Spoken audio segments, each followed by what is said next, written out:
All right, so here is 5 simple graphs that prove that what we're going through right now is apples and oranges compared to what we were seeing in 2008 and 2009.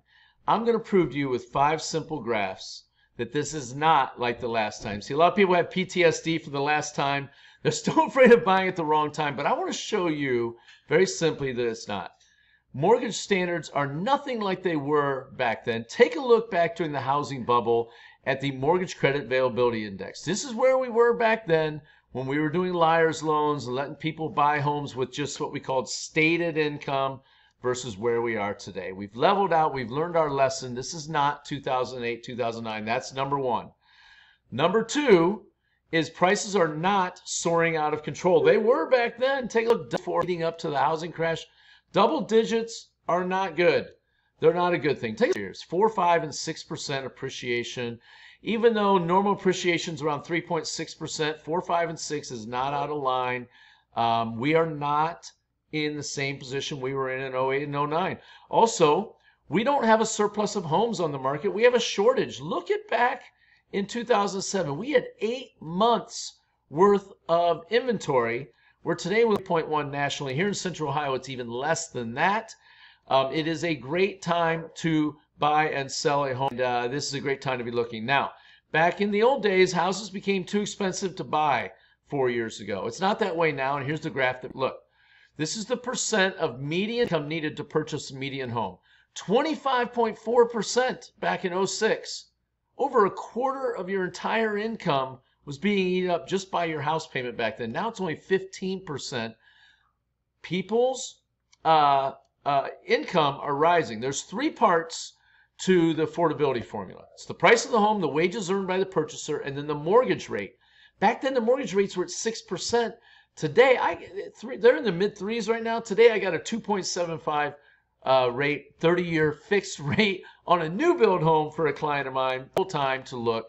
And so the houses are more expensive, but people's wages have gone up and the rates have come down, making it the affordability better than it was back then, even though the houses are more money. So hopefully that makes sense.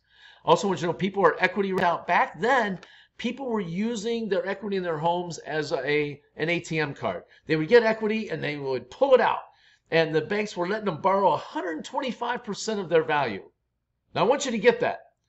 If your house was a $100,000 house, they were letting you borrow 25 grand on top of that. Do you get that? That's not the way right now. But take a look. The refinance in billions back then, 05, 06, 07, was $824 billion. In the last 3 years, 17, 18, 19, only $232 billion. A quarter of what it was. People have learned their lesson, okay? And then also I want you to know that right now, 50% of the people you know, half the people you know, have at least 50% equity in their homes, which means they can withstand a little blip in the housing market, which we're not going to have. We're not going to have, and here's why. Because millennials, there's 94 million millennials that over the next 10 years are going to turn home buying age. About 9 million a year for the next 10 years are going to turn the age of 33, and that's the average age for people buying their first home now. So if you took a couple, you don't have to be a couple to buy a home, but let's say the 9 million coupled off, that's 4.5 million buyers, and we're only building 1 million homes a year in the United States.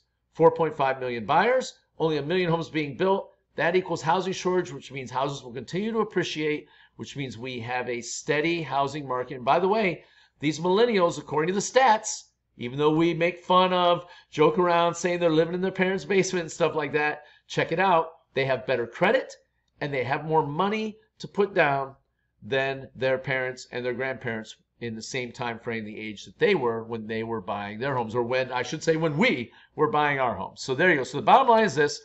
If you're concerned about making the same mistakes that led up to the housing crash, just take a look at the charts and graphs above and below. And just, you know, Stacy and I have been doing this a long time. This is our book here, so you can have. There's all kinds of different stuff we have. We have a free guide, things to consider when buying a home. You can check out things to consider when selling your home. We have that over here.